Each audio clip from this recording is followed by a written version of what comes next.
내가 전할 소식은 오직 한 가지, 아버지 뜻을 따라 십자가에 팔리신 예수님 그 사랑 그토록 위대하시기에 다만 이 소식만 전하고자 합니다. 죄 많은 나를 구원하시고자 십자가에서 흘리신 당신의 성혈이 고귀하고 또 존귀하기 때문입니다. 주님의 그 사랑 나도 따라서 세상의 참 사도가 되겠나이다. 주님이 잔을 주님 뜻대로 마시렵니다. 안디옥가의 성 이냐시오처럼 차라리 사자의 이빨에 갈리어 당신 성체 이루는 고운 밀가루가 되기를 원합니다. 포도주 술틀에 으깨어져서 당신 성혈을 이루기를 소원합니다. 455번 아버지의 뜻대로.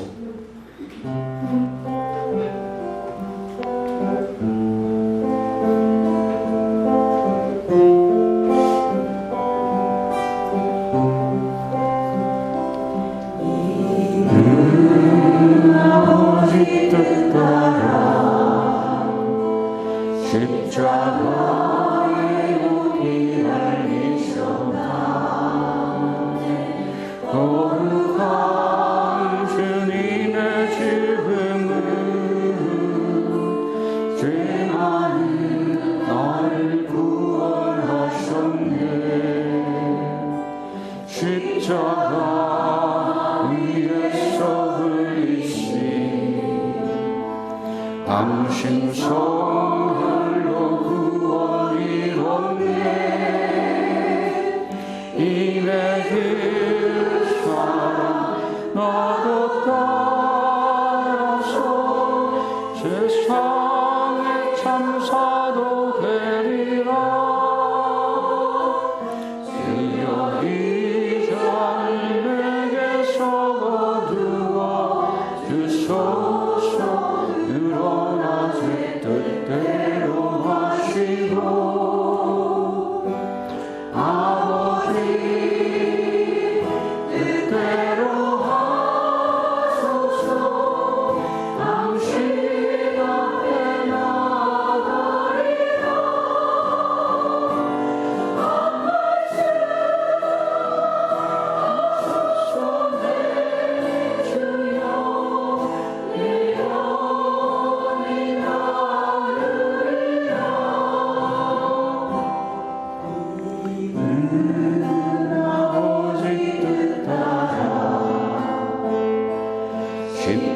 십자가에 피 흘리셨다네.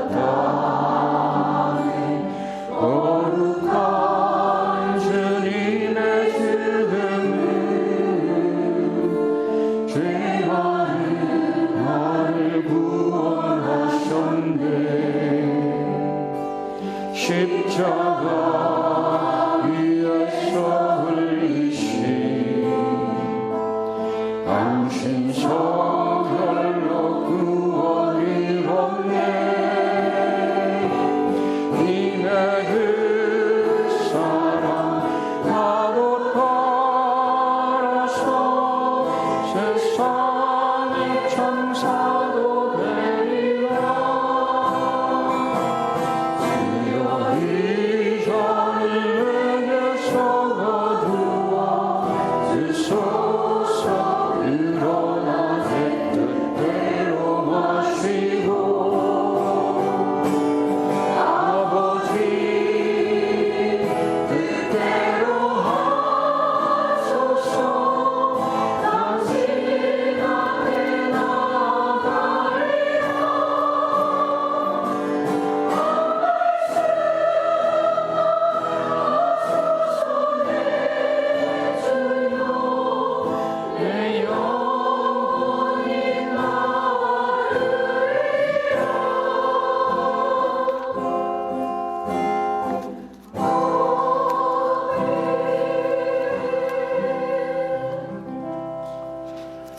골고타 산 위에 홀로 서 있는 저 십자가, 멸시 천대받은 주님 십자가에 내 마음이 끌리는 것은 십자가의 고귀한 주님 성혈로 내 죄가 씻어졌기 때문입니다. 참혹한 십자가를 믿는 마음으로 바라보면 나의 구원이 거기 달려 계시기 때문입니다. 또 그분은 당신 십자가로 나에게 예비하신 고향 집으로 불러주시기로 약속하셨기 때문입니다. 내가 최후 승리를 얻기까지 주님 십자가 사랑하며 빛난 면류관 받기까지 험한 십자가 붙들겠습니다. 475번 골고타 위.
주님 가신 그 길은 십자가의 길입니다.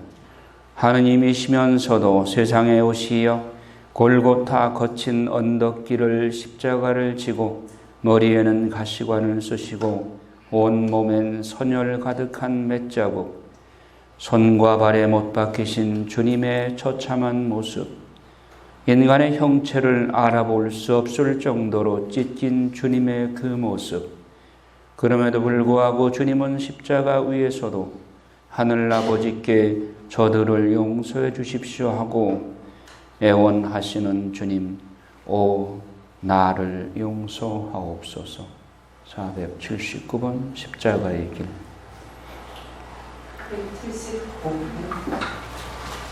475번.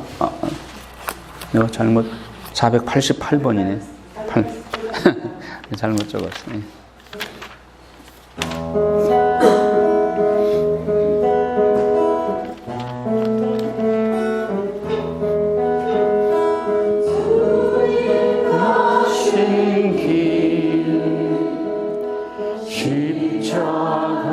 십자가의 길 외롭고 무거웠던 길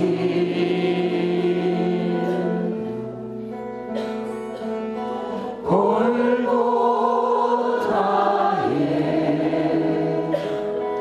거친 언덕길 지키신 주님의 음성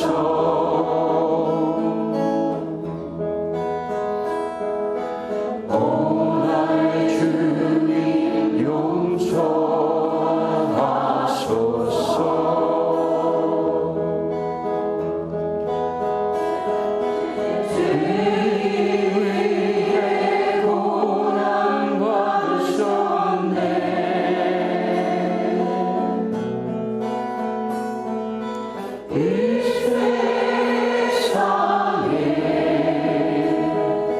생명 주시길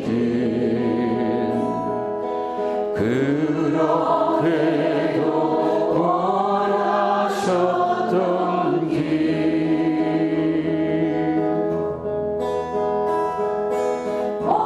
머리에는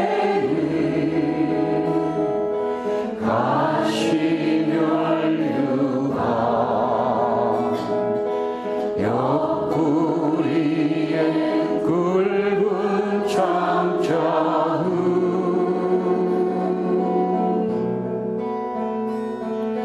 손과 발목 다 찔리신 쥐시신 주님의 모습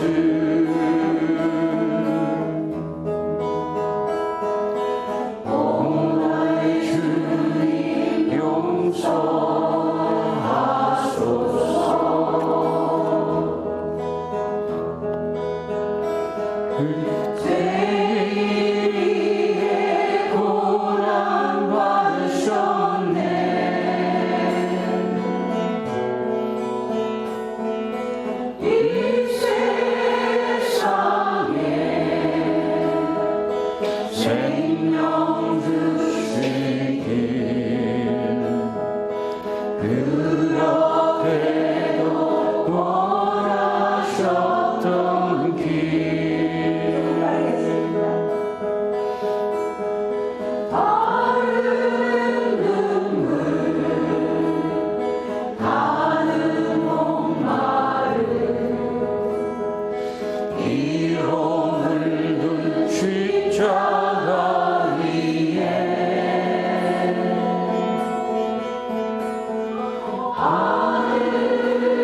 웬 말인가 날 위하여 주님께서 돌아가시다니 이 벌레만도 못한 나를 위하여 하느님이 십자가에 달리시다니 내가 지은 죄가 너무 커서 주님이 십자가에 못 박히셨습니다.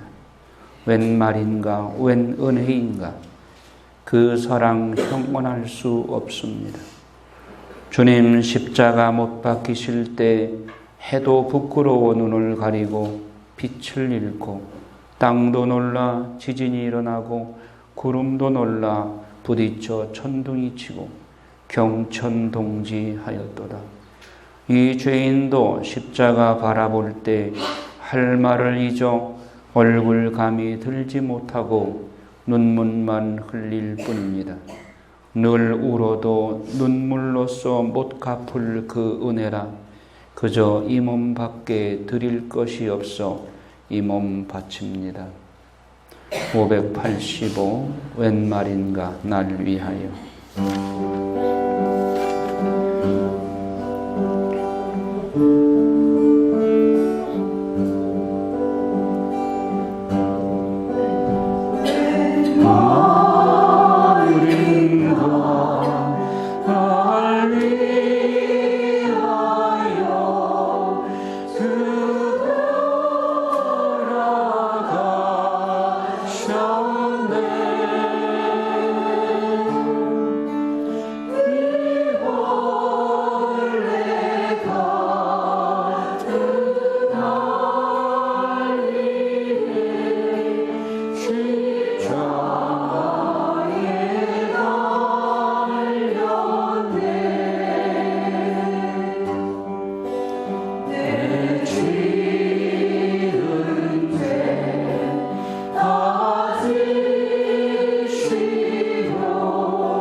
마음이 지쳐서 기도할 수 없고 눈물이 빗물처럼 흘러내릴 때 주님은 우리의 연약함을 아시고 사랑으로 인도하십니다. 내가 비록 외로워 지치고 주저앉아 있을 때에도 누군가 나를 위해 기도하고 있음을 알게 됩니다. 내가 홀로 외로워서 마음이 무너질 때에도 누군가 나를 위해 기도하고 있음을 알고 감사하게 됩니다. 161번. 누군가 널 위해 기도하네.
다시 한번. 마음이 지쳐서 기도할 수 없고 눈물이 빗물처럼 흘러낼 때 주님은 우리 연약함을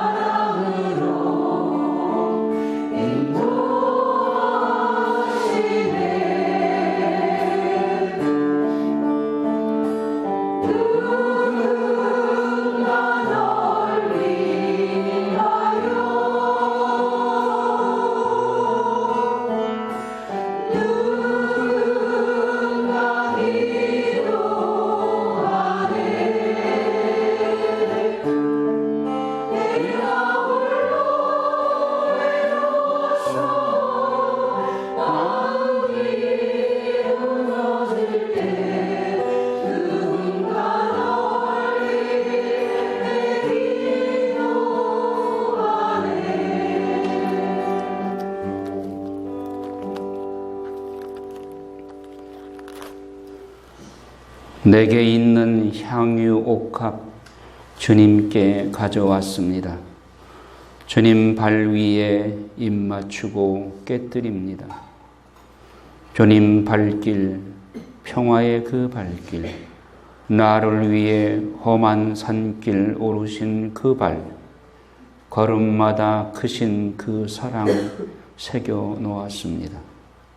나를 위해 십자가에 오르신 그 발, 흘린 피로 나의 죄를 씻어 주셨습니다. 주님 다시 이 땅 위에 오실 때에 주님의 크신 사랑으로 나를 받아 주소서. 620번. 내게 있는 향유옥합.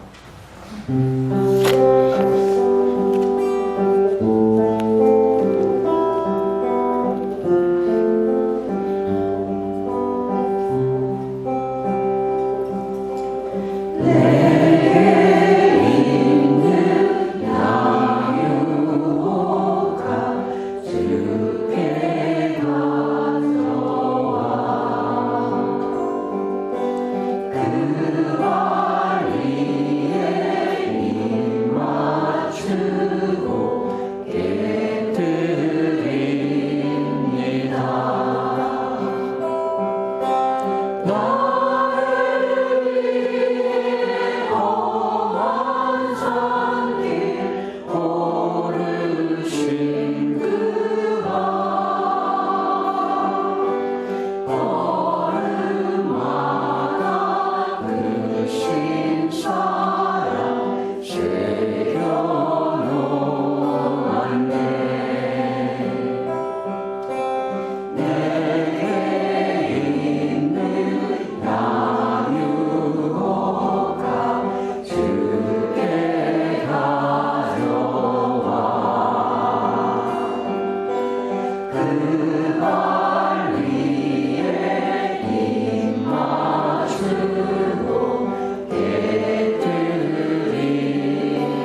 성자와 성령께 성과 같이 이제와 항상 영원히 아멘. 성부와 성자와 성령께. 요한복음 17장 펴셔요.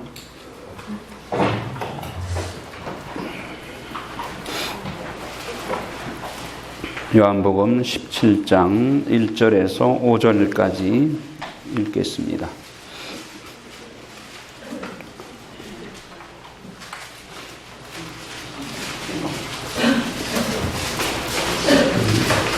(17장) 1절에서 5절 읽어요. 예수님께서는 이렇게 이르시고 나서 하늘을 향하여 눈을 들어 말씀하셨다. 아버지, 때가 왔습니다. 아들이 아버지를 영광스럽게 하도록 아버지 아들을 영광스럽게 해 주십시오. 아버지께서는 아들이 아버지께서 주신 모든 이에게 영원한 생명을 주도록 아들에게 모든 사람에 대한 권한을 주셨습니다.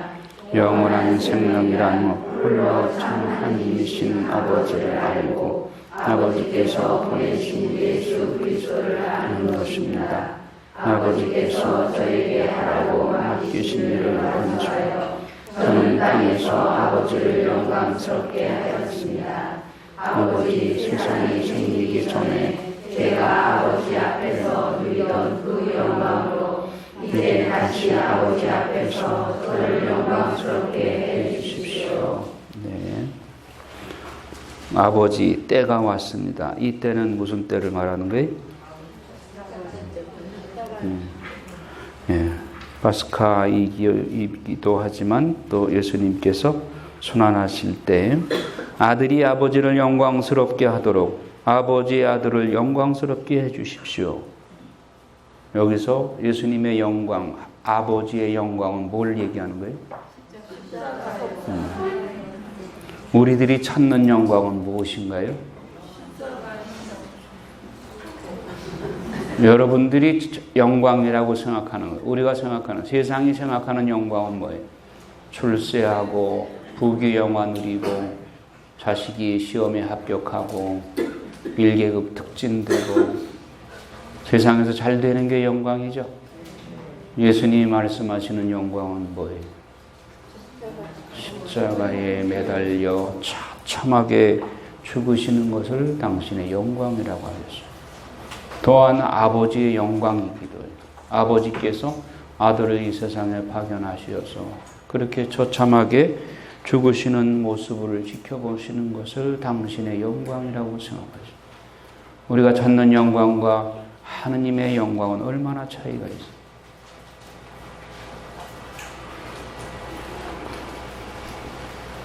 바로 이것을 성주간에 이것이 정말 우리가 찾는 영광과의 차이를 발견하고 나도 바로 이 영광, 예수님이 찾는 영광, 하느님의 영광에 일치된 영광을 찾아야 되겠다.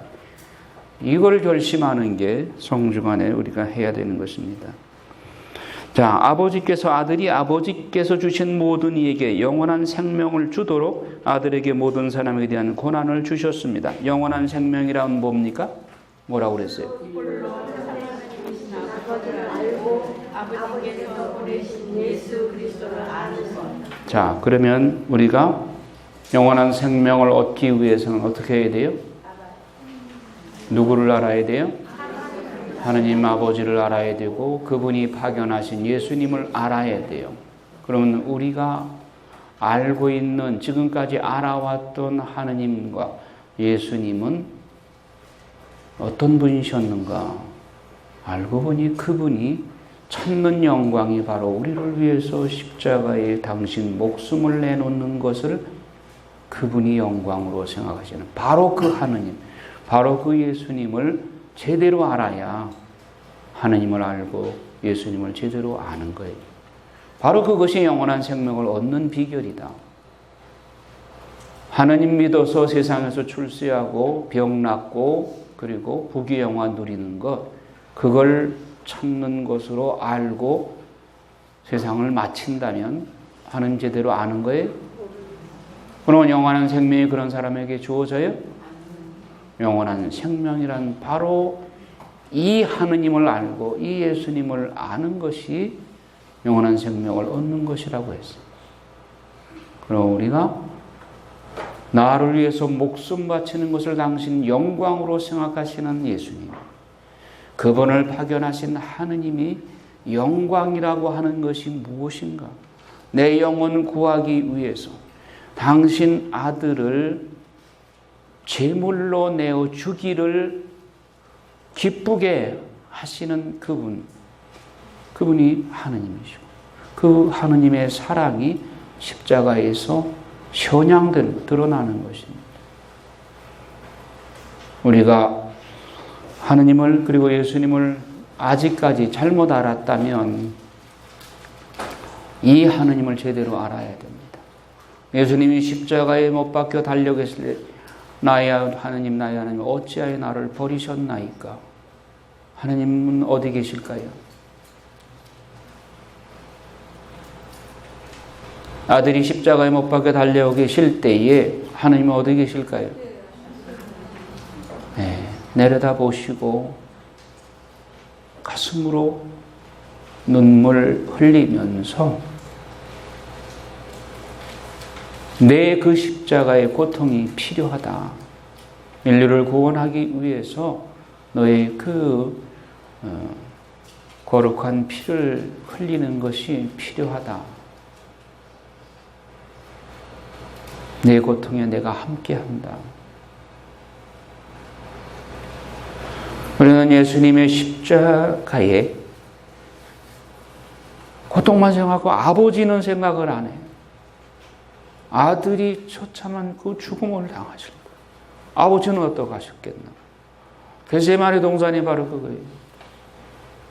예수님이 피땀 흘리시면서 기도하시고, 아버지 하실 수만 있으면 이 잔을 거두어 주십시오.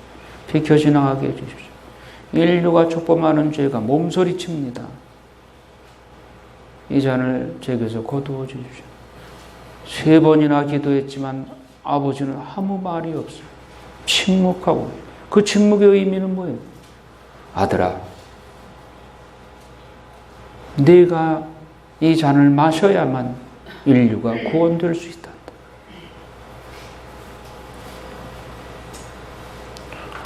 아버지가 아들에게 사형 판결 내리는 장소가 겟세마네 동산. 인류를 위해서 네가 죽어줘야 되겠다. 그러나 내 뜻대로 마시고 아버지의 뜻대로 하소서. 휘앗 볼룬타스 투아. 아버지의 뜻에 따르기로 결심하는 자리가 바로 겟세마네 동산. 금요일날 십자가에 달려 계신 것은 먼저 성목요일 밤에 겟세마네에서 당신이 결심하신 것을 실행한 것입니다.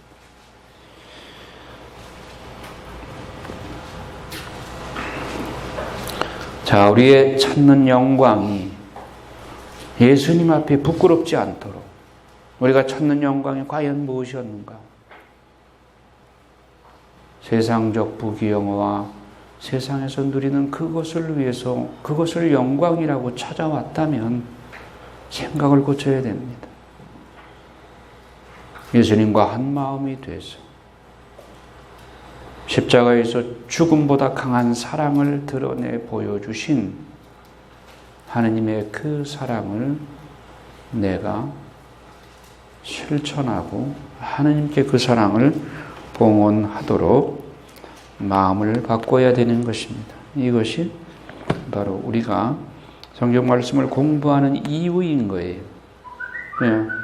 구약 성경을 공부하면서 우리들이 하느님이 인간으로부터 받은 상처에 대해서 금년 안에 집중적으로 우리가 공부를 하고 있습니다. 같은 내용의 반복이지만 작년에는 하느님 마음을 알기를 성령께서 깨우쳐 주셨고, 올해는 하느님이 당신이 그토록 큰 사랑을 쏟아 부어 주셨건만 인간이 하느님의 그 사랑을 배신함으로써 하느님이 인간으로부터 받은 상처, 그 마음의 상처를 묵상하도록 하나님이 우리 성령께서 우리를 이끌어 가고 계십니다. 자, 지난 시간까지 우리는 이사야 예언서를 봤고, 이제 같은 시기에 미카 예언서를 또 봤고, 이제 나훔 예언서로 들어갈 차례입니다. 여러분 교재에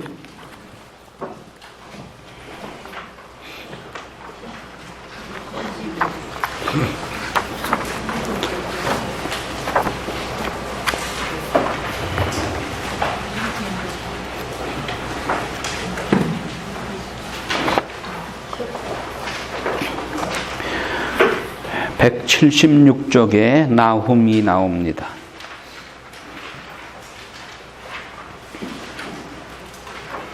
그런데 175쪽에 보면 이사야 예언서는 열왕기 하 15장 7절 우지야 왕이 죽던 해 그 다음에 이사야 예언서를 봐야 되고, 나훔서는 열왕기 하 21장 26절 므낫세와 아몬 통치 연간 요 시기에 나온 예언서가 나훔서이기 때문에, 그래서 열왕기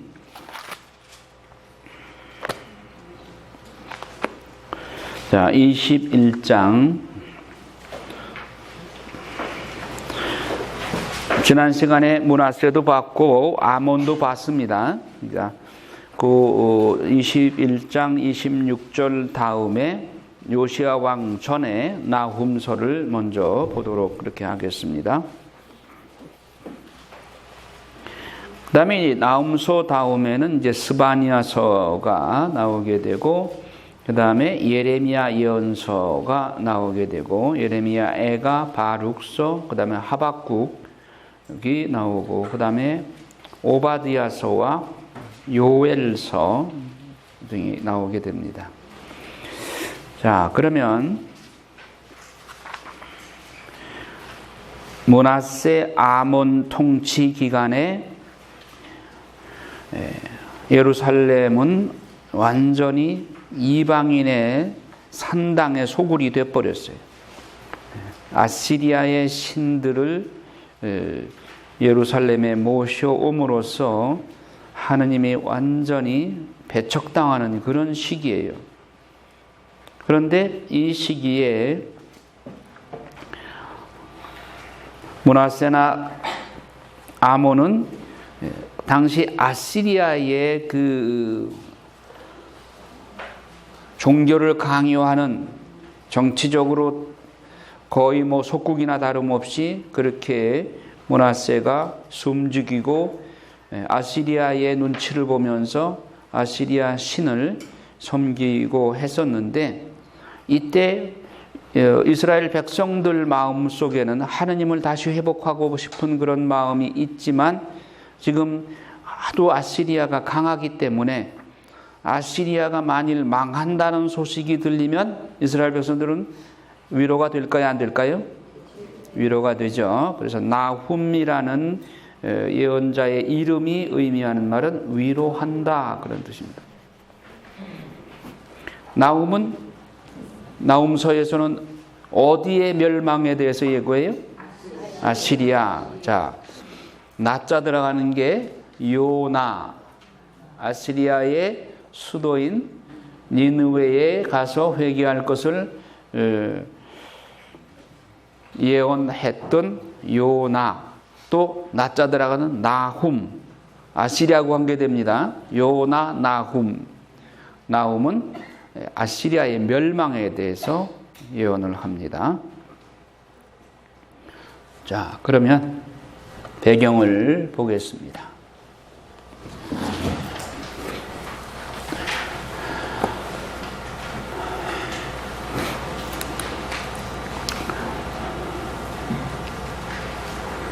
이제 그 므낫세 아몬 왕 다음에 요시야 왕이 등장을 하는데, 요시야 왕은 성전을 수리하다가 율법서를 발견합니다. 신명기 예언서에 감동을 받고 이제 므낫세의 우상 문화를 과감하게 혁파해서 종교 개혁을 일으키죠. 그런데 요시야 왕은 남유다의 가장 위대한 성왕이에요. 그런데 그가 갑자기 죽습니다. 파라오 느코가 바빌론 당시 나보폴라살이 그 아들인 네부카드네잘과 이렇게 연결이 돼서 신바빌로니아가 초도록 이제 그 발흥을 하고 아시리아가 이 나보폴라살에 의해서 갑자기 멸망하게 됩니다.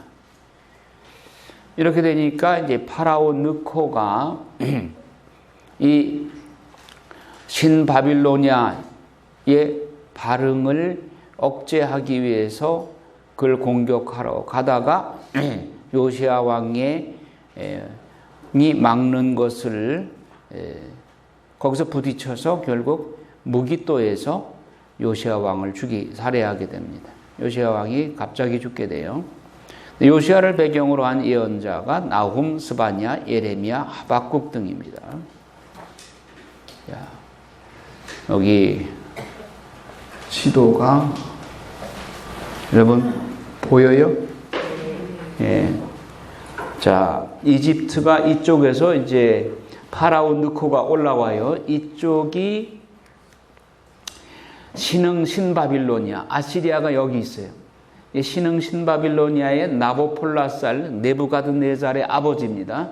나보폴라살이 이제 막 일어나는데 이 아시리아가 쇠퇴일로에 이제 급격하게 이제 쇠퇴해가요. 그때 나보폴라살이 지방장관이었다가 아시리아를 쳐서 이기고 그래서 아시리아를 멸망시키게 되는데 여기 나보폴라살이 막 이제 바빌로니아가 신흥 바빌로니아가 일어나고 있으니까 이집트에 있던 파라오 느코가 이거 안 되겠다.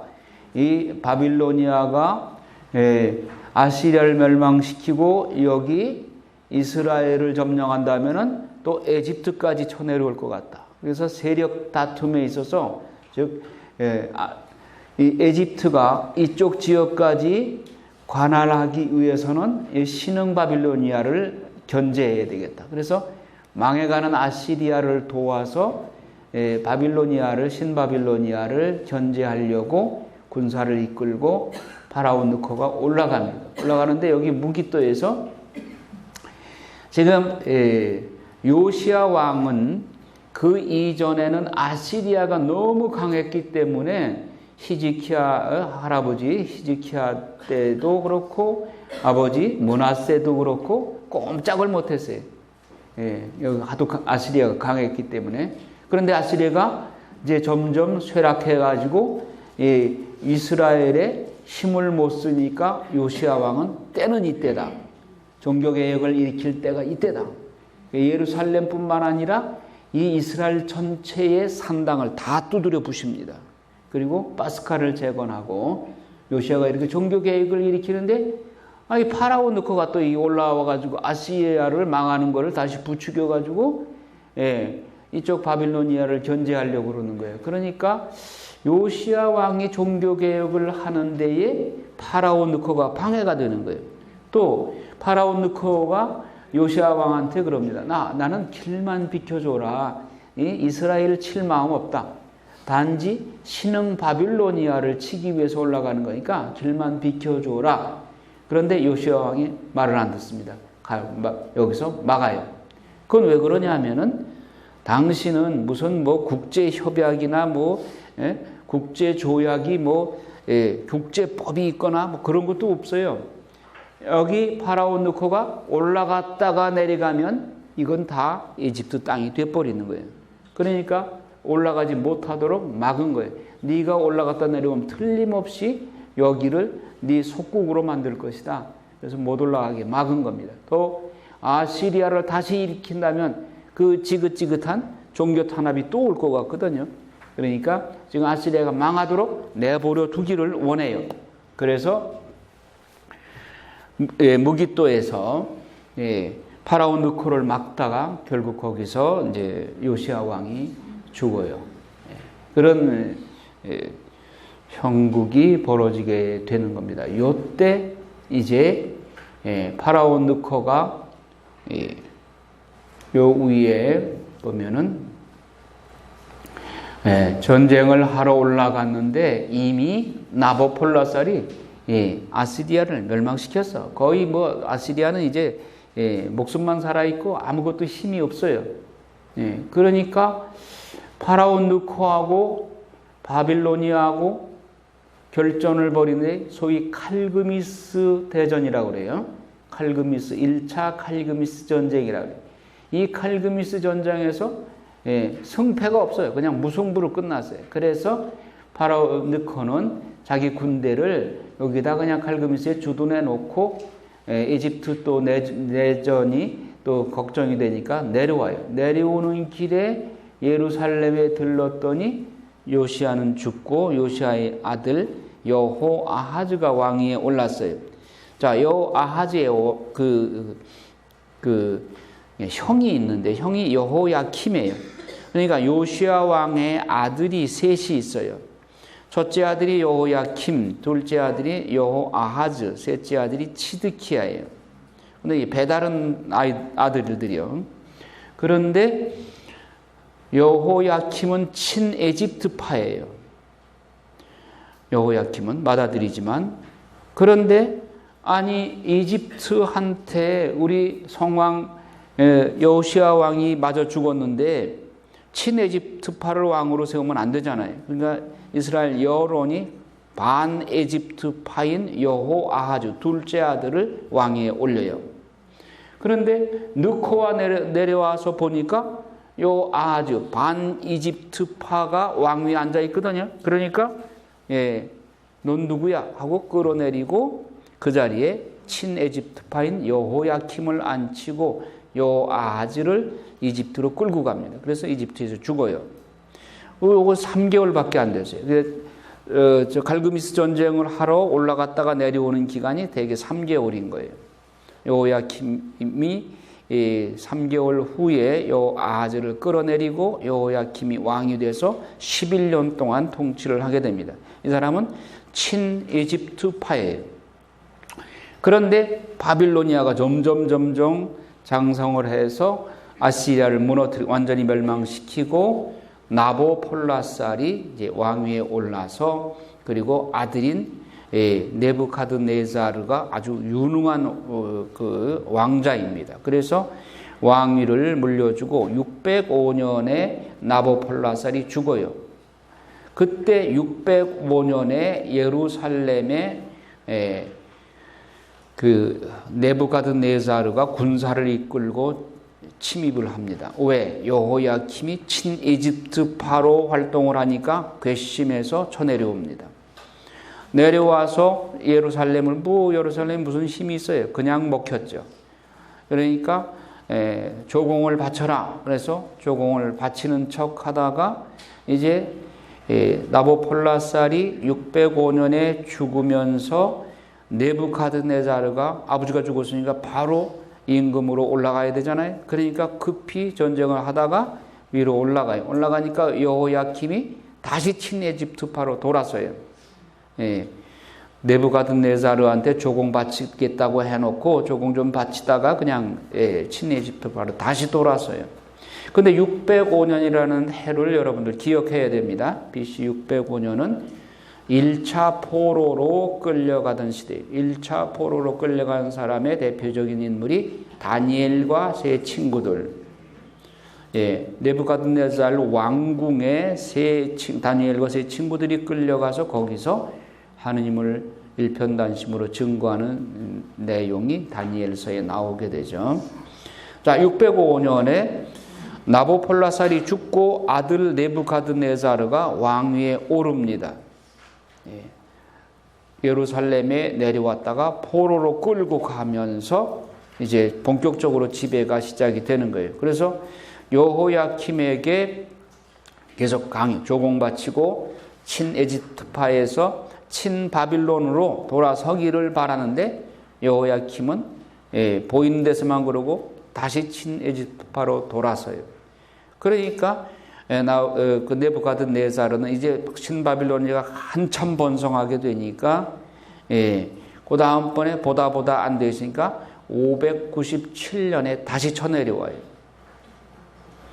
그런데 네부갓네살은 이제 계속 바빌론의 왕인데 남유다의 왕이 그 왕위의 족보를 여러분들이 좀 아셔야 되는데,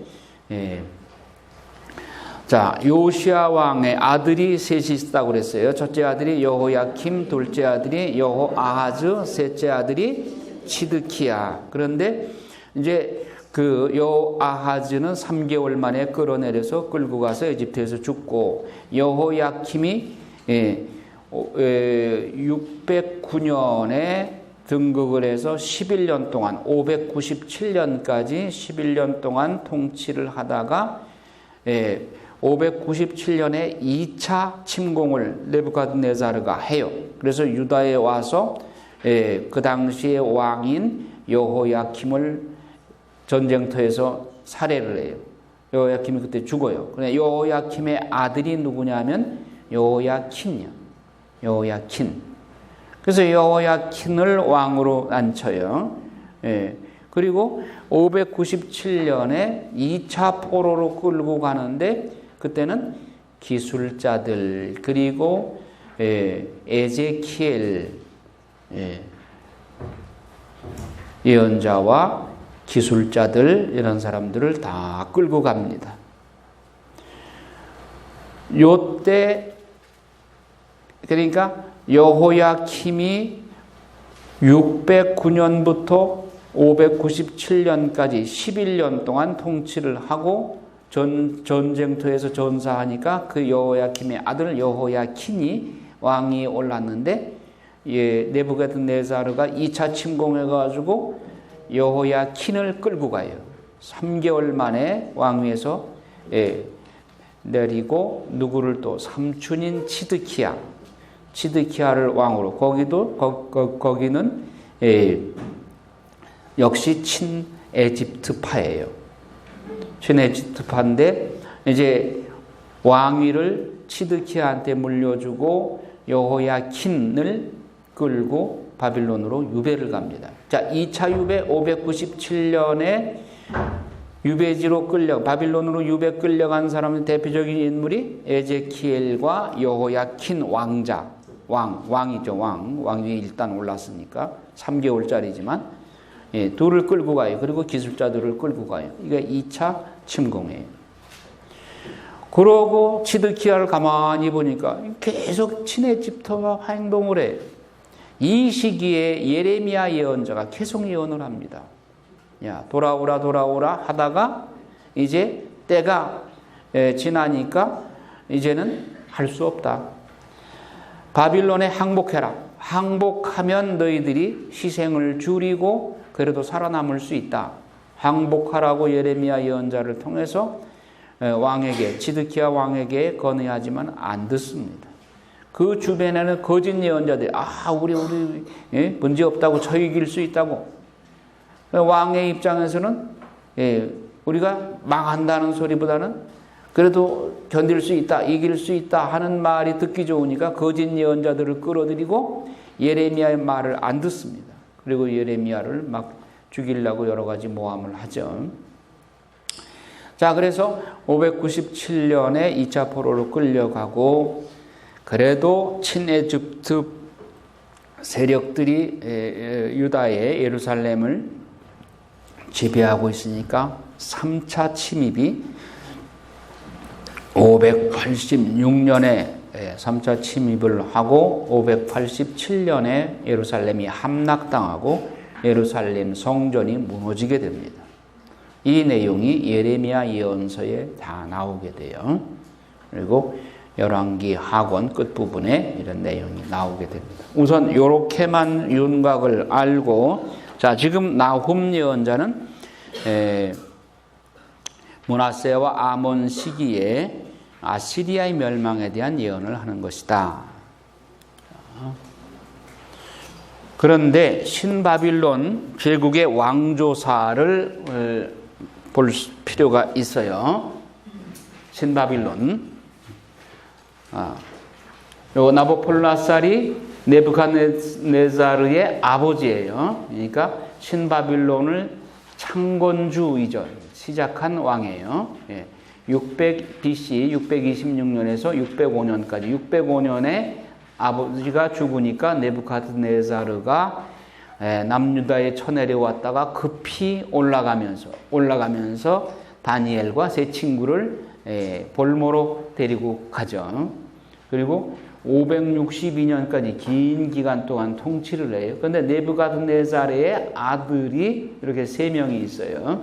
에윌무로닥, 네리글리살, 그리고 나보니투스 셋이 있는데 에윌무로닥은 뭐로 유명한 사람이냐 하면은 바빌론으로 끌고 갔던 여호야킨 왕을 데려갔잖아요. 3개월 만에 끌고 가서 자기 왕궁에다가 그러니까 바빌로니아가 주변 국가들을 많이 정복을 했으니까 정복국에 왕자들이 있을 거 아니에요. 그 왕자들을 다 볼모로 끌고 왔어요. 그런데 그 중에도 여호야킨만은 에윌무로닥이 끔찍하게 그 중에서 왕으로 대우를 했어요. 그리고 자기 밥상에서 같이 식사를 했어요. 다른 왕들은 그렇지 않고 감옥에 쳐놓고 그랬는데 에윌무로닥 왕은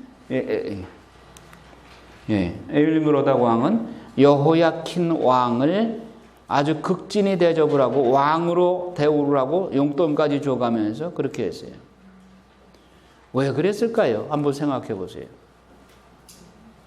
자, 요 연대를 가만히 보세요. 562년, 560년. 그리고 자, 605년에 누가 끌려갔다 그랬죠? 다니엘과 다니엘의 세 친구가 605년에 끌려갔죠. 다니엘은 아주 오랜 기간 예언을 합니다.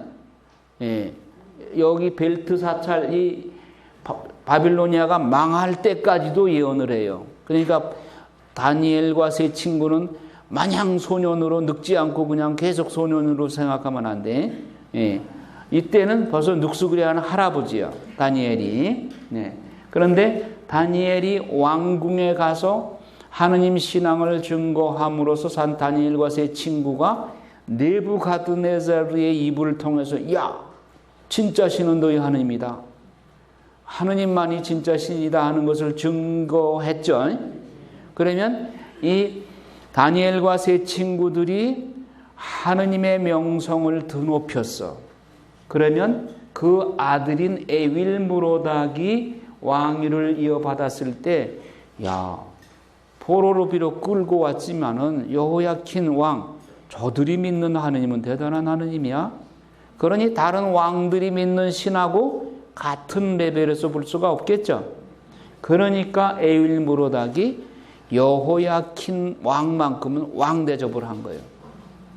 그래서 자기 이 밥상에서 같이 식사하고 용돈도 줘가면서. 그런데 그 여호야킨의 아들이 누구예요? 네? 마태오복음 1장 예수님의 족보. 여호야킨의 아들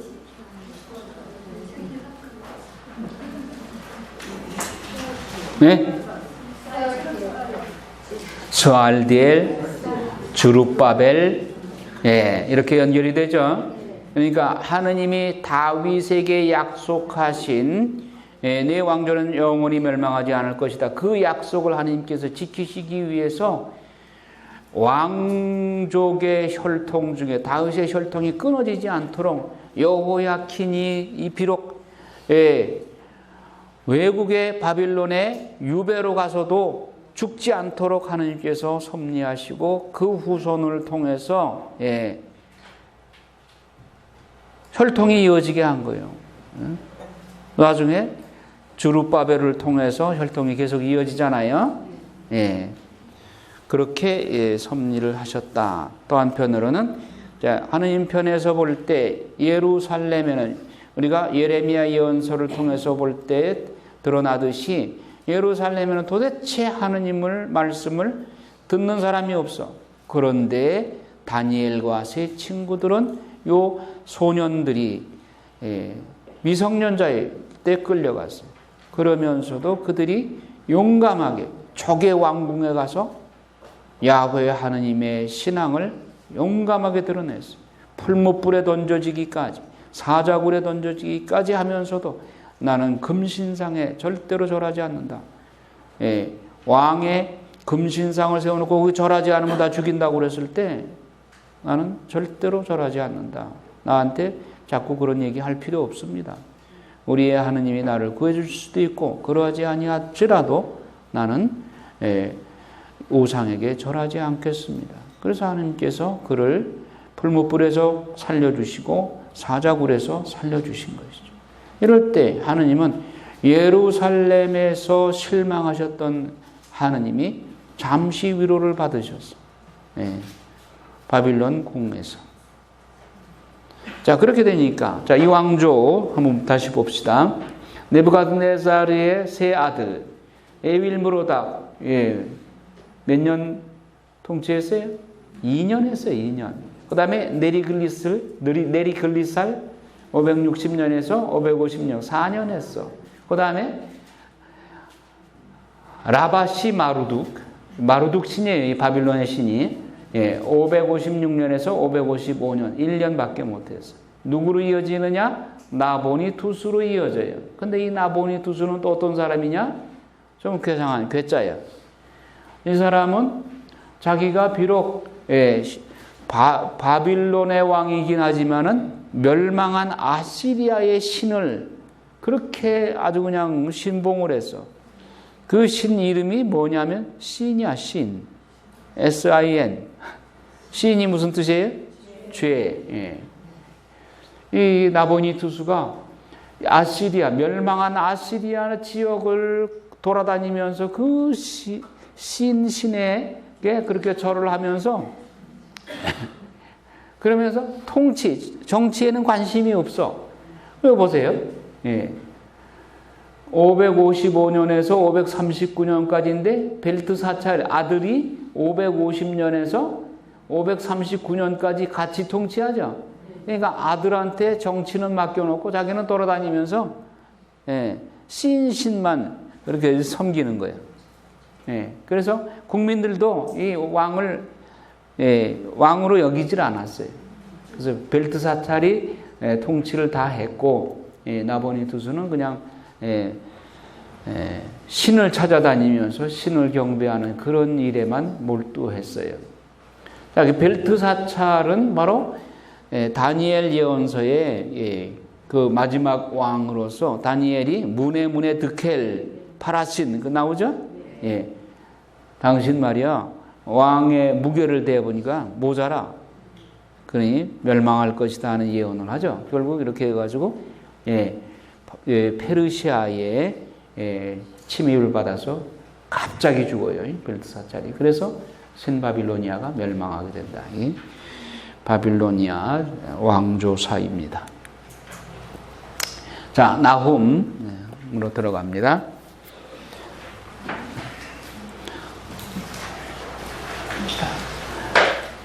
아시리아의 그 수도인 니느웨에 이제 나보폴라살이 메소포타미아 일대를 치고 올라오는데 나훔이 아시리아를 두고 예언을 합니다. 예언대로 아시리아는 BC 612년에 멸망을 해요. 그래서 나훔서에 보면 열정을 지니신 하느님은 열정을 지니시고 불의에 진노하시고 보복하시는 분이시다. 나훔서는 어떻게 구성이 되어 있느냐 하면 1장에서는 아시리아 니느웨의 멸망을 예언을 하고 산당과 신상과 부어 만든 우상을 섬기는 니느웨는 수문이 열려 홍수가 나면서 멸망할 것이다. 2장에서 아무리 정예 부대를 앞세우고 전략을 짜도 니느웨는 망한다. 3장에 니느웨 멸망의 이유에 대해서 설명을 하고 그리고 고난과 형통에 대해서 말씀합니다. 고난에는 뜻이 있다. 고난은 훈련이다. 말씀합니다. 하느님은 택하신 자들을 위해서 심판하신다. 그래서 나훔서 2장에 보면 심판날에 악인들은 어떻게 되느냐? 하나님의 심판 앞에는 모든 것이 무기력하다. 그리고 사필귀정으로 악인은 반드시 망한다. 아시리아가 정말 악랄한 민족이었거든요. 그런데 이스라엘에서 아주 가혹했어요. 그들이 사마리아에 대한 정책만 봐도 자기들이 점령한 나라의 남자들을 사마리아에 갖다 풀어놓고 사마리아 사는 유다인 남자들을 북으로 끌고 가가지고 사방에 흩어놔요. 그러니까 사마리아가 혼혈이 되죠. 이렇게 혼혈을 시켜서 민족을 아주 말살하려고 하는 이런 잔인한 정책을 폈어요. 악인은 멸망한다. 이 악인은 아시리아를 두고 말하는 겁니다. 악인이 일시적으로는 득세하지만 결코 그것이 하나님 뜻은 아니다. 하나님은 심판을 준비하고 계신다. 사람은 무엇을 심든 심은 대로 거둔다. 자, 결론은 악인의 형통은 잠깐일 뿐이다. 결코 그들의 형통을 부러워하지 말아라. 하나님이 살아계시는 한 반드시 심판이 있다. 하나님이 살아계시는 한 악인은 모두 심판받는다. 하나님을 떠난 인간의 그 어떤 노력도 하나님의 심판을 피할 수 없다. 자, 이렇게 해서 자, 우선은 그럼 나훔서 여러분 교재 176쪽에 각주 155번 한번 읽어볼까요? 그러니 전도자의 역할이 얼마나 중요한가? 하나님의 말씀 한마디 전하여 국가의 운명을 150년간 연장할 수도 있으니 말씀 전하는 사명의 중요성을 재인식하여야 한다. 이 말이 무슨 말이냐면은 하나님이 요나 예언자를 파견했잖아요. 40일 후면 회개하지 않으면 이 도시 멸망한다 그랬잖아요. 사실은 그때 그들이 회개하지 않았으면 그때 망했어. 요나 예언자 때. 그런데 회개를 뜻밖의 회개를 잘했잖아요. 그래서 하나님께서 살려주셨어. 근데 몇 년 더 갔느냐? 150년 더 갔어요. 그러니까 요나 예언자 한 사람의 말을 들음으로써 나라의 운명이 150년 더 간 거예요. 그러니까 말씀을 전하는 것이 얼마나 그 사명이 중요하냐 하는 말입니다. 자, 우리는 단지 사람을 교회에 인도하는 것으로 내 임무를 다했다고 해서는 안 된다. 말씀 진리를 전해야 하는 것이다. 공자님도 조문도면 석사라도 가이라 했다. 아침에 도를 들으면 저녁에 죽어도 여한이 없다고 했다. 옛 성현들도 진리와 도리를 애써 찾으려고 노력하였고 진리를 위해 목숨을 바쳐왔다. 그런데 인간은 불완전함으로 인간 세상의 진리는 한계가 있고 오류가 섞일 수 있다. 오로지 참된 진리는 성경 말씀 안에 다 담겨 있다. 그런데 내가 먼저 알지 못하고는 전할 수 없다. 그러므로 성경 공부가 절실히 필요한 것이다. 특히 오늘날처럼 세상의 방향을 잃고 표류할 때일수록 더욱 그렇다. 성경을 창세기부터 요한묵시록까지 빼지도 더하지도 말고 변질시키지도 왜곡시키지도 말고 말씀 원문 그대로 성실하게 전하는 자세가 필요하다.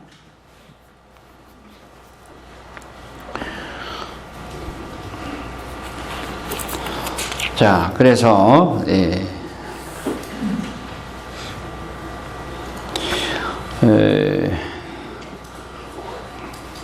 교재 179쪽에 5번 사필귀정 반드시 악인은 망한다. 여기서 아시리아인들은 피지배민들에게 잔인하기로 널리 알려진 민족이에요.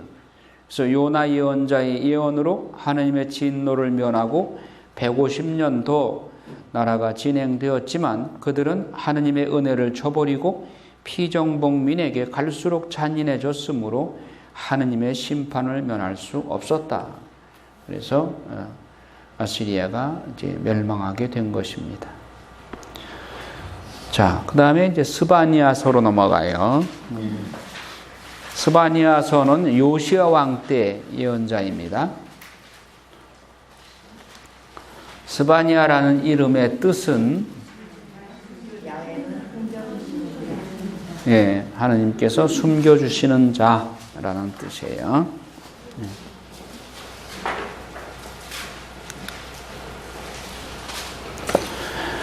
자, 스바냐는 바빌론 포로 시대 이전에 예언 활동을 한 소예언자 가운데 마지막 사람인데, 바빌론으로 유배가기 전에 마지막 소예언자다.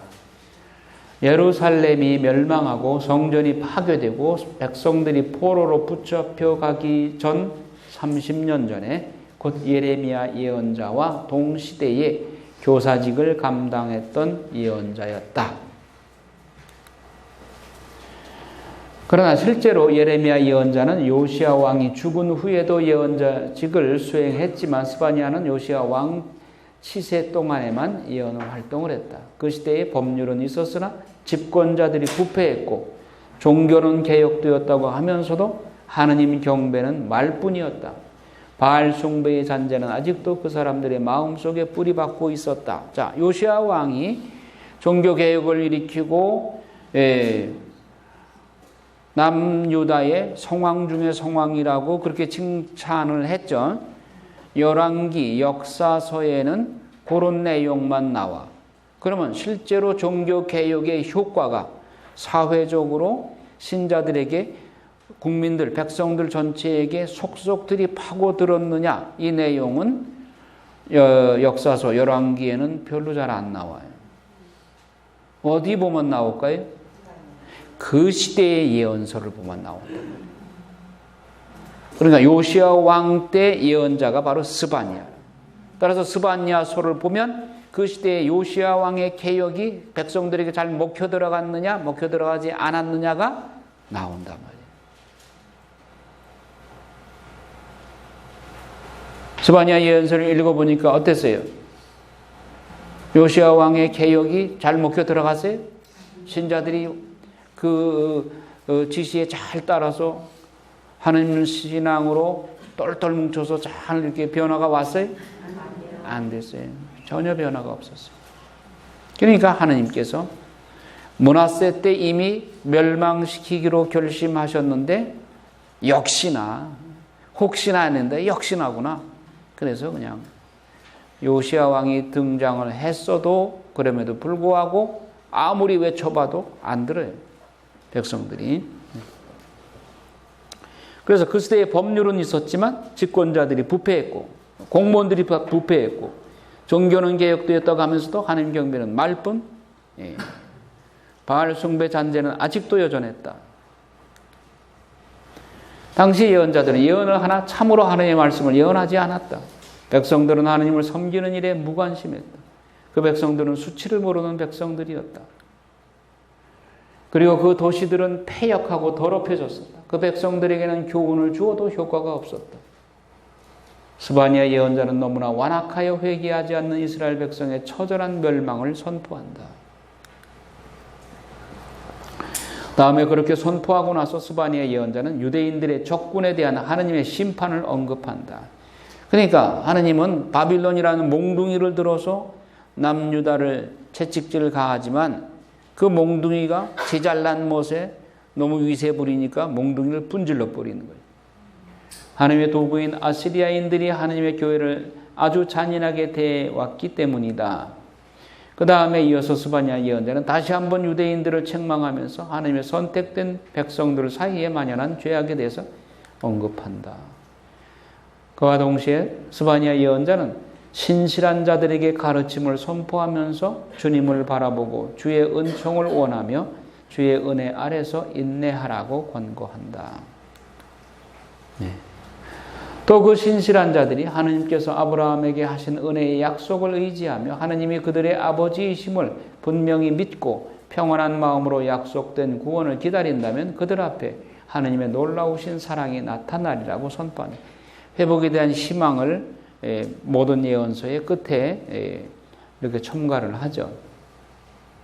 자, 스바냐의 핵심 메시지는 하나님의 날, 심판날. 하나님의 날에는 모든 사람이 하나님의 진노가 임하여 멸절당한다. 그런데 여기서 말하는 이 모든 사람들은 유다와 예루살렘의 악한 자들과 유다를 괴롭혀온 이방 족속도 포함된다. 그래서 하나님의 날은 희생의 날이고 분노의 날이며 고통의 날이고 황무와 파괴의 날이고 캄캄하고 어두운 날이고 구름과 흑암의 날이다. 그래서 하나님이 진노하시는 근본 이유는 하나님께 대한 거짓 예배에 있다. 백성들이 하나님을 무시하며 더 나아가서 하나님의 존재를 인정치 아니한 데 있다.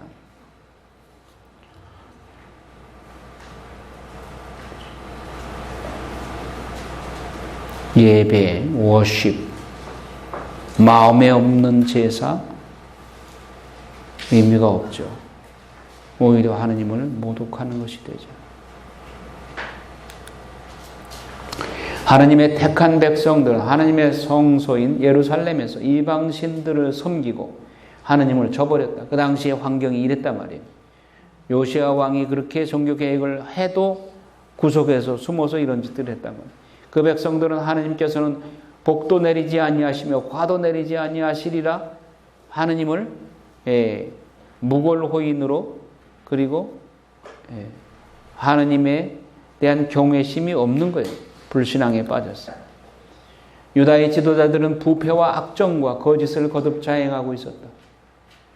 하나님은 악인에 대하여 분노를 쏟으실 수밖에 없었다. 한편 백성들에게는 진노의 날이 임박하기 전에 회개할 것을 권면한다. 또 회개를 촉구하기에 앞서 이방 민족에 대한 심판의 이유를 설명한다. 마지막 후반부에서는 스바냐 예언자의 메시지가 갑자기 변하는데, 즉 하나님의 날은 기쁨의 날이 될 것이라고 예언이 그것이다. 그것은 진노의 날에 전능자이신 하나님께서 남은 자를 남겨두셔서 자신의 의로운 백성들을 구원하시기 때문입니다. 태양이 쪼일 때, 햇빛이 쨍쨍 날 때 살아있는 생물은 더 활기를 되찾고 죽은 생물은 부패가 촉진되죠. 하나님의 진노의 날, 심판의 날, 의로운 남은 자들에게는 기쁨의 날이 될 것이고, 죄 속에 파묻혀 있는 그리고 하나님을 제대로 경배하지 않은 영혼들에게는 멸망의 날, 심판의 날이 된다 말이에요. 하나님은 항상 남은 자를 데리고 일하시죠. 결국 세상의 심판과 종말이란 하나님을 믿는 자에게는 더할 나위 없는 기쁨이 된다. 그날이 원수들에게는 심판의 날이 되나 믿는 자에게는 구원의 날이 되기 때문이다. 이것 오늘날도 마찬가지예요. 자, 그래서 1장은 아몬의 아들 유다왕 요시야 때의 상황이고, 2장은 수치를 모르는 백성, 3장은 패역하고 더러운 곳, 즉 예루살렘의 그 패역한 도시를 재건하겠다, 대청소하시겠다. 결국 하나님의 놀라운 능력으로 흩어진 백성을 다시 불러 모으시려는 것이다. 자, 이렇게 해서 스바냐 예언서를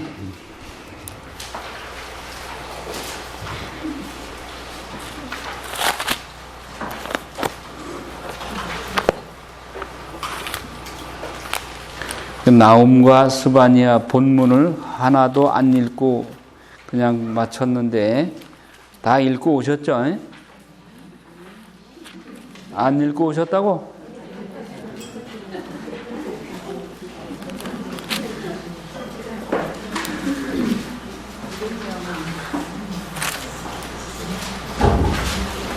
본문을 안 읽으시면 아무 소용이 없어요.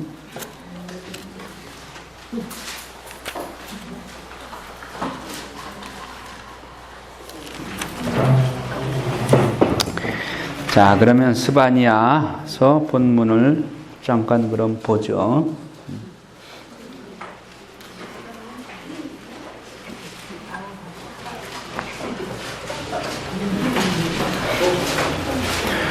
스바냐서 1장.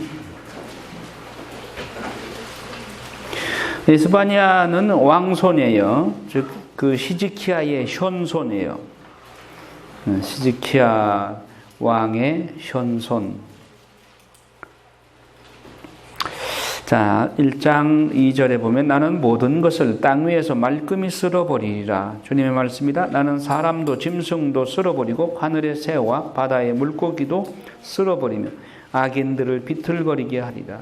사람도 땅 위에서 없애버리리라. 주님의 말씀이다. 모든 것을 진멸하시겠다는 것입니다. 유다와 예루살렘에 내리는 심판.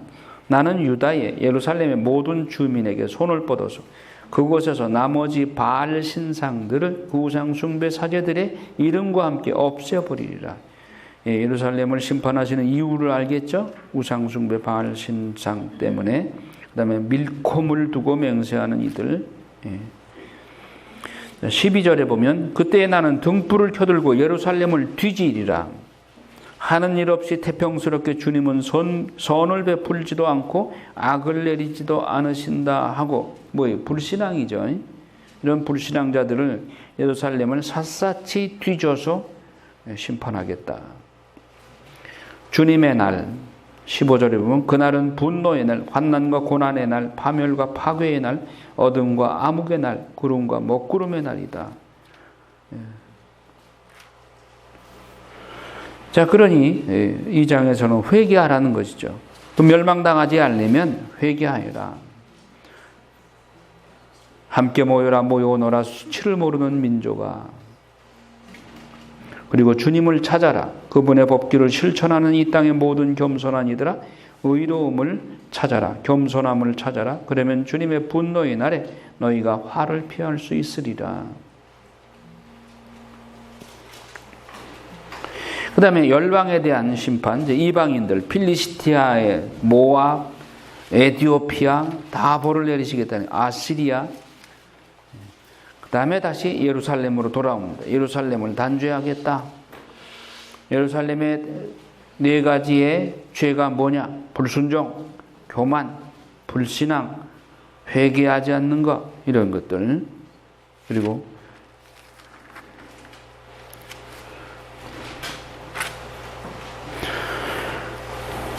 민족들의 회개와 이스라엘의 회개, 그러니까 이방인들의 회개와 이스라엘의 회개. 그러나 예루살렘을 재건하겠다. 그러니까 하느님은 결코 예루살렘을 버릴 수가 없는 거예요. 아무리 패역해도 청소를 해내더라도 다시 재건하신다는. 14절에 보면 딸 시온아 환성을 올려라. 이스라엘아 크게 소리쳐라. 딸 예루살렘아 마음껏 기뻐하고 즐거워하여라.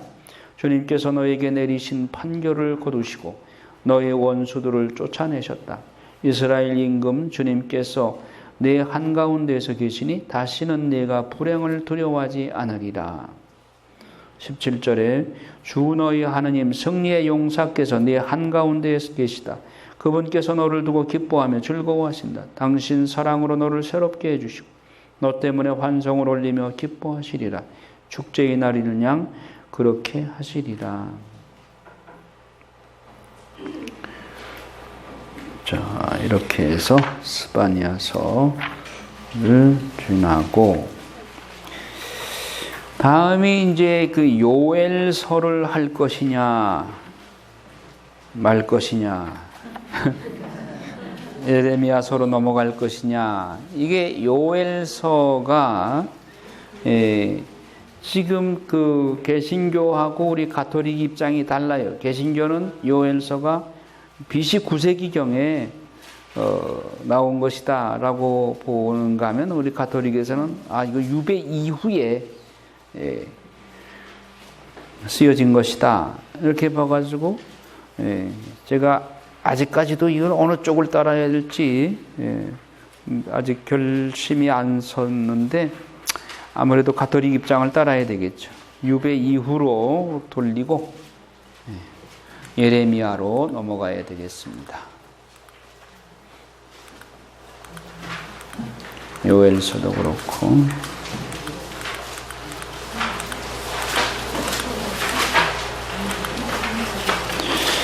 자, 예레미야로 넘어가는데 예레미야를 보기 전에 우선 열왕기 아까 설명한 내용 그거를 좀 봐야 되겠어요. 자, 우선 요시야 왕 22장 열왕기 하 22장을 보겠습니다. 근데 요시야 왕 시대에 어떠했고 스바냐 예언서를 통해서 우리가 봤듯이 실제로 종교 개혁이 시민들에게 백성들에게 먹혀 들어가지 않았다. 요거를 한번 보겠습니다. 22장 읽어요. 요시야는 8살에 임금이 되어 예루살렘에서 30해 동안 다스렸다. 그의 어머니 이름은 여디다인데 보츠카 출신 아들. 그는 주님의 눈에 드는 옳은 일을 하였으며 자기 조상 다윗의 길을 그대로 걸어 오른쪽으로도 왼쪽으로도 벗어나지 않았다. 요시야 임금 제18년에 임금은 무술람의 손자이며 아찰랴의 아들인 사판 서기관을 주님의 집으로 보내며 일렀다. 힐키야 대사제에게 올라가서 주님의 집으로 들어온 돈 곧 문지기들이 백성에게서 모은 돈을 다 계산하여 주님의 집 공사 책임자들에게 주고 그들이 다시 그 돈을 주님의 집 일꾼들에게 주어 그 집에 부서진 것을 고치게 하여 목수와 돌 쌓는 사람과 미장이에게 품값을 주고 또 집을 고치는 데에 쓸 나무와 깎은 돌을 사게 하시고 그들은 정직하게 일하는 사람들이니 그들 손에 넘겨진 돈에 대해서는 그들에게 정산을 요구하지 마시고 힐키야 대사제가 사판 서기관에게 내가 주님의 성전에서 율법서를 발견하였소 하고 말하면서 그 책을 사판에게 주었다. 그것을 읽고 나서 사판 서기관은 임금에게 나아갔다. 그는 임금에게 먼저 이렇게 보고하였다. 임금님의 신하들이 주님의 집에 있는 돈을 쏟아내며 주님의 집 공사 책임자들 손에 넘겨주었습니다. 그러고 나서 사판 서기관은 임금에게 그런데 힐키야 사제가 저에게 책을 한 권 주었습니다 하면서 임금 앞에서 소리내어 읽었다. 그 율법서의 말씀을 듣고 임금은 자기 옷을 찢었다. 임금은 힐키야 사제 사판의 아들 아히캄, 미카야의 아들 악보르, 사판 서기관 그리고 임금의 시종인 아사야에게 명령하였다. 가서 이번에 발견된 이 책의 말씀을 두고 나와 백성과 온 유다를 위하여 주님께 문의하여 주시오. 우리 조상들이 이 책의 말씀을 듣지 않고 우리에 관하여 거기에 쓰여있는 그대로 실천하지 않았기 때문에 우리를 거슬러 타오르는 주님의 진노가 크고 힐키야 사제와 아히캄과 악보르와 사판과 아사야는 훌다 여예언자에게 갔다. 훌다는 하르아스의 손자이며 티크와의 아들인 살룸 예복 담당관의 아내였다. 훌다는 예루살렘 신시가지에 살고 있었다. 그들이 훌다에게 용건을 말하자 훌다는 이렇게 대답하였다. 주 이스라엘의 하느님께서 이렇게 말씀하십니다. 너희를 나에게 보낸 사람에게 이렇게 전하여라. 주님이 이렇게 말한다. 유다 임금이 읽은 책에 쓰여있는 말 그대로 이제 내가 이곳과 이곳 주민들에게 재앙을 내리겠다. 그들이 나를 저버리고 다른 신들에게 향을 피워 자기들 손으로 저지른 그 모든 짓으로 나의 화를 돋우었기 때문이다. 나의 진노가 이곳을 거슬러 타오를 터인데 그 진노는 꺼지지 않을 것이다. 그리고 주님께 문의하려고 여러분을 보낸 유다 임금께 이 말도 전하십시오. 주 이스라엘의 하느님께서 이렇게 말씀하십니다. 이는 내가 들은 말씀에 관한 것이다. 이곳과 이곳 주민들이 황폐해지고 저주를 받으리라고 내가 한 말을 내가 듣고 마음이 유순해져 주님 앞에서 자신을 낮추었다. 또 내 옷을 찢고 내 앞에서 통곡하였다. 그래서 나도 내 말을 잘 들어주었다. 주님의 말이다. 그리하여 내가 너를 내 조상들 곁으로 불러들일 때 너는 평화로이 내 무덤에 묻히고 내가 이곳에 내릴 모든 재앙을 내 눈으로 보지 않게 될 것이다. 사람들이 네.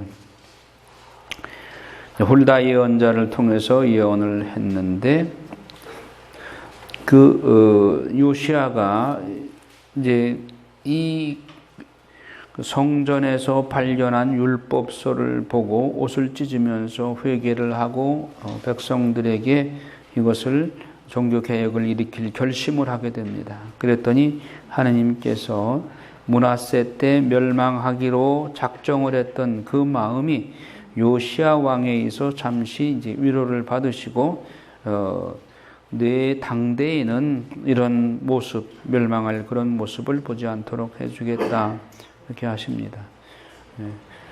그 내막은 즉 종교개혁을 실시를 했지만 과감하게 시도를 했지만 이것이 백성들 사이에 그리고 고관대작들 사제들에게 그 속속들이 침투해서 파고 들어가지를 못했기 때문에 결국 하나님의 결심하신 멸망은 기정사실로 그냥 진행이 됩니다.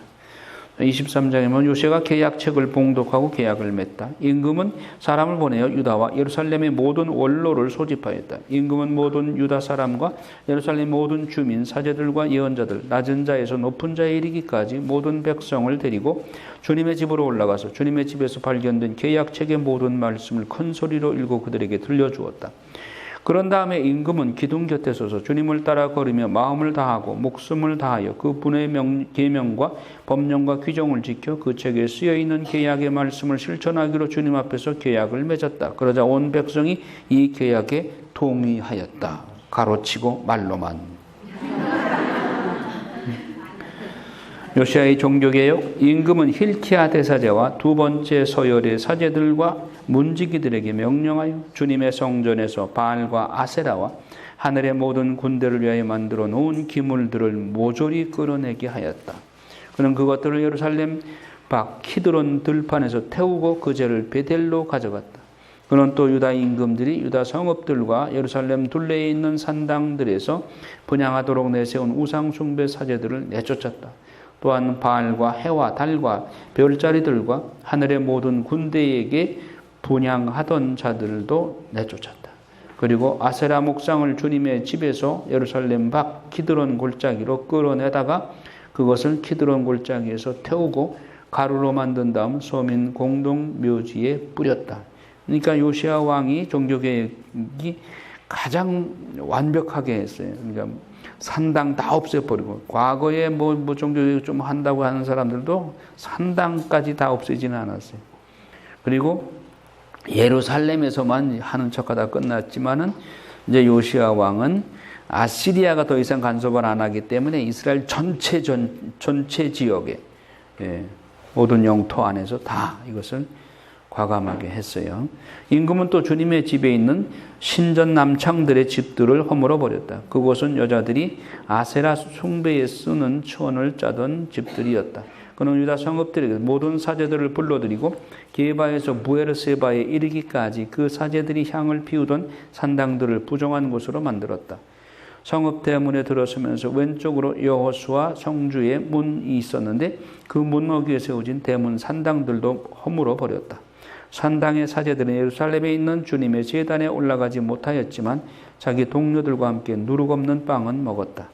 임금은 베닌놈 골짜기에 있는 토펫을 부정한 곳으로 만들어 아무도 제 아들, 딸을 불 속으로 지나가게 하여 몰록에게 바치지 못하도록 하였다. 몰록신, 바알신, 온갖 신들이, 그러니까 요시야의 할아버지가 바로 므낫세였잖아요. 그때 막 이런 우상박람 회장을 만든 거예요. 그래서 임금은 유다 임금들이 아하즈의 옥상방 지붕 위에 세운 제단들과 므낫세가 주님의 집 두 뜰에 세운 제단들을 허물고 부순 다음 그 가루를 키드론 골짜기에 뿌렸다. 또 임금은 이스라엘 임금 솔로몬이 시돈 사람들의 혐오스러운 우상 아스타롯, 모압의 혐오스러운 우상 크모스, 그리고 암몬인들의 역겨운 우상 밀콤을 모시려고 예루살렘 동쪽 멸망의 산 남쪽에 세운 산당들을 부정한 곳으로 만들었다. 그는 기념기둥들을 부수고 아세라 목상들을 잘라낸 다음 그것들을 있던 곳을 사람의 뼈로 가득 채웠다. 베델에 있는 제단과 이스라엘을 죄짓게 한 느바세 아들 예로보암이 만든 산당, 이 임금은 이 제단과 산당도 허물었다. 그러니까 북이스라엘 지역 저 위에까지 다 그냥 모조리 청소한 거예요. 요시아는 얼굴을 돌려 산 위에 무덤들이 있는 것을 보고 사람을 보내어 그 무덤 속에서 뼈를 가져오게 하였다. 그러고는 그것을 제단 위에 놓고 태워 그 제단을 부정한 곳으로 만들었다. 그래야 일찍이 하느님의 사람이 이 일을 두고 선언한 주님의 말씀대로 되었다. 전에 왜 예로보암 시작할 때 요시아가 와서 내 산당들을 다 청소할 것이다 하는 얘기했죠. 열왕기에. 그래서 다 잊어버리셨나?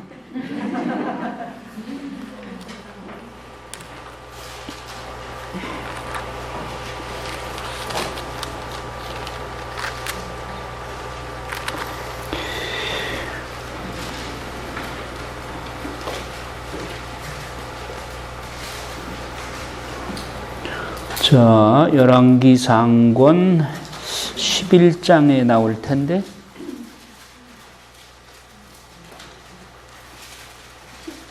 13장이요? 옳지. 13장 2절에 다윗의 집안에 한 아들이 태어나리니 그 이름은 요시아이다. 그가 내 위에서 분향하던 산당의 사제들을 내 위에서 제물로 바치고 사람의 뼈를 내 위에서 태울 것이다. 나오죠? 네. 요 예언대로 그대로 실행이 되는 거죠. 자, 그래서 요시아가 저기 보이는 기념 기둥은 무엇이요 하고 물으니 성읍 사람들이 그에게 대답하여 유다에서 온 하느님의 사람의 무덤입니다. 그분은 임금님께서 베델의 제단에 하신 이 일을 예고하신 분입니다. 그러자 임금이 말하였다. 그분은 그대로 두시오. 아무도 그분의 뼈를 옮기지 마시오. 그래서 그들은 그의 뼈를 사마리아에서 온 예언자의 뼈와 함께 그대로 두었다. 요시아는 또한 이스라엘 임금들이 사마리아 성읍들에 만들어 놓아 주님의 분노를 돋은 모든 산당을 베델에서 한 것과 똑같이 없앴다. 그는 그곳 산당들의 사제들을 모두 제단 위에서 죽이고 그들 위에 사람의 뼈를 얹어 태운 다음 예루살렘으로 돌아갔다. 자, 그 다음에 요시아가 파스카 축제를 지내죠. 이게 실로 오래간만인 거예요. 파스카 축제. 뭐 할아버지 므낫세가 지냈어요. 또 아몬이 지냈어요. 아몬이 죽으면 뭐가 돼? 다이아몬드가 되지.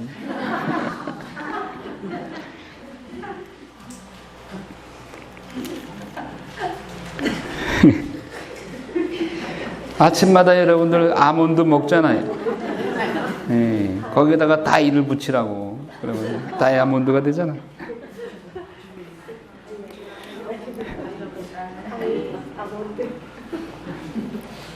요시아의 나머지 계형, 요시아는 또 유다 땅과 예루살렘에서 눈에 뜨이는 대로 점쟁이와 영매와 수호신들과 우상들과 온갖 혐오스러운 것들을 치워버렸다. 이렇게 하여 요시아는 hilkia 사제가 주님의 집에서 발견한 책에 쓰여있는 율법의 말씀을 실현시켰다.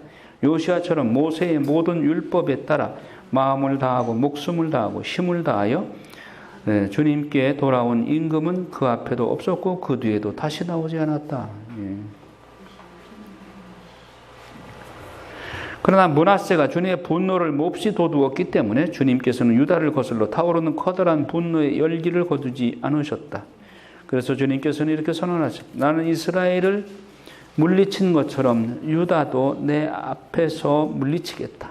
내가 선택한 이 도성 예루살렘도 나의 이름이 여기에 있으리라고 말한 이 집도 내버리겠다. 하느님의 이 마음 이러면서 당신의 예루살렘 성전을 버리시고 또 당신의 집인 예루살렘 성전이 이방인들의 손에 의해서 무참히 무너지는 그 모습을 보시는 하느님의 마음은 어떠셨을까? 얼마나 상처받으셨겠어요? 자, 요시아가 죽습니다. 파라오 느커에 의해서 무기또에서 죽습니다. 그 다음에 여호아하즈의 유다 통치, 여호아하즈도 3개월밖에 못하고 죽죠. 그래서 파라오 느커가 요아하즈를 인질로 끌고 가고 여호야킴을 왕으로 앉힙니다. 여호야킴은 609년에서 597년까지 11년 동안 치리하죠. 그 35절에 보면 여호야킴은 파라오 느코에게 은과 금을 내주었는데 파라오가 명령한 돈을 바치기 위하여 나라에 먼저 세금을 부과해야만 하였다. 그는 파라오에게 은과 금을 내주려고 나라 백성에게서 각자의 형편에 따라 부과된 금액을 거두었다. 이 말은 이렇게 부드럽게 표현했지만 세금을 무지무지하게 부과한 거예요. 세금을 많이 부과해서 백성들을 그렇게 괴롭힌 거예요. 그런데 여호야킴 자신은 검소하게 지냈느냐? 화려하게 지냈어. 여호야킴은 25살에 임금이 되어 예루살렘에서 11해 동안 다스렸다. 그의 어머니 이름은 즈비다인데 루마 출신 푸다야의 딸이었다. 그는 자기 조상들이 하던 그대로 주님의 눈에 거슬리는 악한 짓을 저질렀다. 여호야킴 시대에 예레미야 예언자가 주로 예언을 많이 합니다. 여호야킴 7이 제4년 몇 년이 되는 거예요? 여호야킴 4년. 여호야킴 왕 4년에 예레미야 예언서에 보면 많이 나와요. 여호야킴 4년이면 몇 년일까요? 605년. 605년에 무슨 일이 있었어요? 다니엘과 세 친구들이 끌려가는 1차 포로시기죠. 그때 예언이 많이 나와요. 예레미야 예언서에. 자, 24장. 여호야킴 시대 바빌론 임금 느부갓네살가 처음 올라와서 여호야킴은 세 해 동안 그의 신하가 되었다. 그러니까 완전히 인질로 잡아놓고 이제 나라는 있을 때 호수아비인 것이죠. 그 뒤에 그는 돌아서서 느부갓네살에게 반역하였다. 그러니까 605년에 느부갓네살 아버지 나부폴라살이 죽었다고 그랬죠. 근데 쳐내려왔다가 아버지가 죽으니까 올라가서 왕위 계승을 해야 되잖아요. 그러니까 갑자기 올라간 거예요. 올라가니까 그러면 다시 친애급파로 다시 돌아선 거예요. 여호야킴이. 느부갓네살에게 반역을 하니까 느부갓네살이 괘씸하게 생각을 하고 2차 침입을 597년에 또 내려오는 거죠. 주님께서는 칼데아 약탈대와 아람 약탈대와 모압 약탈대와 암몬 자손들의 약탈대를 여호야킴에게 보내셨다. 그러니까 여호야킴이 하느님의 뜻을 거스리니까 하느님께서 이방인들 불러다가 치는 거예요. 여호야킴은. 주님께서는 당신의 종 예언자들을 통하여 하신 말씀대로 유다를 멸망시키시려고 그들을 유다에 보내신 것이다. 므낫세가 지은 온갖 죄 때문에 유다를 당신 앞에서 물리치시라는 주님의 명령에 따라 그런 일이 유다에 일어났다. 또한 그가 흘린 무죄한 피 때문에 그런 일이 일어났다. 여호야킴이 잔인한 행동도 많이 했고 동족을 많이 무죄한 피를 흘렸단 말이에요. 그가 예루살렘을 무죄한 피로 채웠으므로 주님께서는 용서하실 마음이 없으셨던 것이다. 여호야킴의 나머지 행적과 그 모든 것은 실록에 들어있다. 여호야킴이 자기 조상들과 함께 잠들자 그의 아들 여호야킨이 그 뒤를 이어서 임금이 되었다. 전사했어요. 전사하니까 아들 여호야킨이 왕위에 올랐어요. 그때 바빌론 임금이 이집트 마른네에서 유프라테스 강까지 이집트 임금에게 속한 땅을 모두 점령하였으므로 이집트 임금이 다시는 자기 영토 밖으로 나오지 못하였다.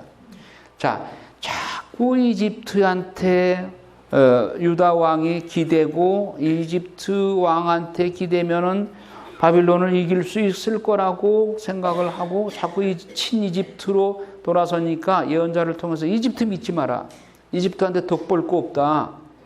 그러니까 하느님께로 돌아서라 하다가 이제 도가 넘어지니까 이제는 항복해라. 바빌론을 항복해라. 근데 예레미야 예언자가 이런 바빌론에게 항복하라고 하는 말이 듣기 좋아요? 왕도 그렇고 주변 그 문무백관들도 안 좋죠. 그러니까 거짓 예언자들이 보면서 아닙니다. 저 예레미야 저는 우리나라 망한다는 말만 합니다. 그러면서 문제 없습니다. 우리가 이길 수 있습니다. 그래. 막상 망했어. 망하니까 그 다음에는 또 거짓 예언자들이 전부 예레미야 예언대로 맞거든요. 그 다음에는 또 뭐라고 그러느냐면 저 바빌론에 우리가 유배 가긴 가지만은 2년 만에 다시 돌아옵니다. 그러니까 힘내십시오. 임금한테, 치드기야 왕한테 힘내십시오. 그런데 예레미야는 뭐라고 그러냐? 70년 가서 복역할 거다. 그러니까 저거 보십시오. 우리나라 망한다고 그러다가 또 나중에 또 70년 바빌론 유배 세리한다고 저렇게 얘기하지 않습니까? 우리 2년 만에 다시 돌아옵니다. 거짓 예언자들이 그런 거예요. 왕은 누구 말이 듣기 좋아요? 2년 만에 다시 돌아온다는 말이 더 듣기 좋죠. 그러니까 끝까지 예레미야 예언자를 배척하고 말을 안 들어요. 결국 치드키야는 나중에 바빌론한테 완전히 멸망하고 두 눈이 뽑힌 채 청동사슬에 묶여서 끌려가가지고 비참하게 바빌론에서 죽죠. 자, 여호야킨의 통치, 3개월짜리가 무슨 통치를 하겠어요? 여호야킨은 18살에 임금이 되어 예루살렘에서 석 달 동안 다스렸다. 그의 어머니 이름은 느후스타인데, 스타는 스타네요. 느후스타인데 예루살렘 출신 엘나탄의 딸이었다. 여호야킨은 자기 아버지가 하던 그대로 주님의 눈에 거슬리는 악한 짓을 저질렀다. 3개월 동안 뭘 했겠어? 자, 유다인들의 첫 번째 바빌론 유배, 이게 가로치고 605년이다. 그때 바빌론 임금 느부갓네살의 부하들이 예루살렘으로 올라와 도성을 포위하였다. 이렇게 그의 부하들이 예루살렘을 포위하고 있는 동안 바빌론 임금 느부갓네살가 이 도성에 이르렀다. 자, 기대하시라. 이 오후 시간에 그 후에 일이 어떻게 벌어지겠는가? 삼전 기도하고 식사하러 갑시다.